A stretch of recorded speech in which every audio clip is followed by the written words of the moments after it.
Thanks to Tom and the team at Aspen for setting the vision for Project Play and for bringing us together again this year.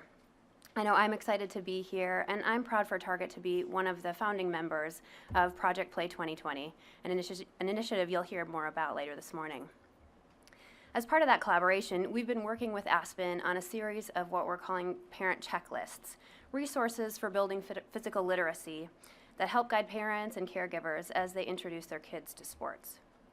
This project is part of Target's commitment to build strong communities. And in fact, in the last 2 years, we've granted more than $50 million to leading organizations across the country, many of you are in this room, whose work aligns with one or more of the 8 plays and help youth and families eat healthier, increase their physical activity, and discover the power of play every day.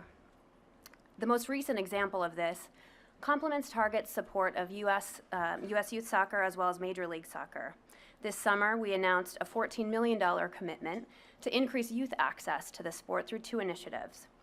One is a local grant program that's open now, by the way, in case any of you are interested, and a partnership with the US Soccer Foundation to build 100 new play spaces by 2020.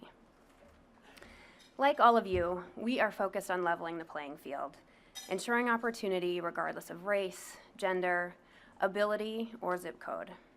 And at Target, we know that we have a responsibility to use our voice to inspire, to empower, and to create a vision for a new kind of strong that all kids can see themselves in.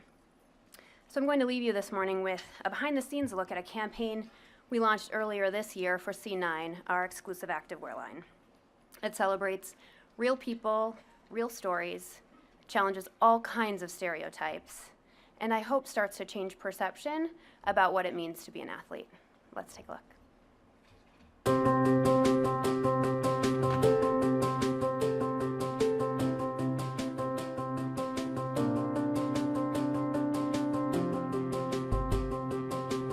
I started dancing when I was 5. I started with ballet.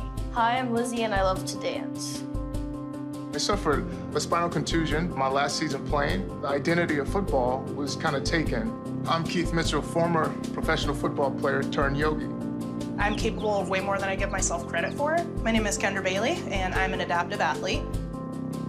Dance to me is an emotional release, so if I'm having a good day, I go to jazz class. If I'm having a bad day, I go to contemporary class and just let it all out. I can't imagine my life without it. Football was the only thing I ever gave myself a chance to do. But through the practice of yoga, it taught me how to develop other aspects of myself. I showed up on competition day not realizing I had to be able to climb a rope, and I'd never done that before in my life. I was back in the athlete warm-up area, just terrified. I wasn't sure if I was gonna be able to do this thing. I got with a few of my adaptive friends, and they gave me some pointers, and I ended up doing 7 more rope climbs in the competition. I loved it because it forced me outside my comfort zone. If you want to do any kind of sport and you're not the stereotypical person to do that sport, if it's something that you love, you should do it. We've known the traditional strength, lifting weights and doing all the activity, but this is the internal strength. A new kind of strong entails changing what the expectations are, raising the bar, and surprising not only the people watching what we're doing, but surprising ourselves too and what we're capable of.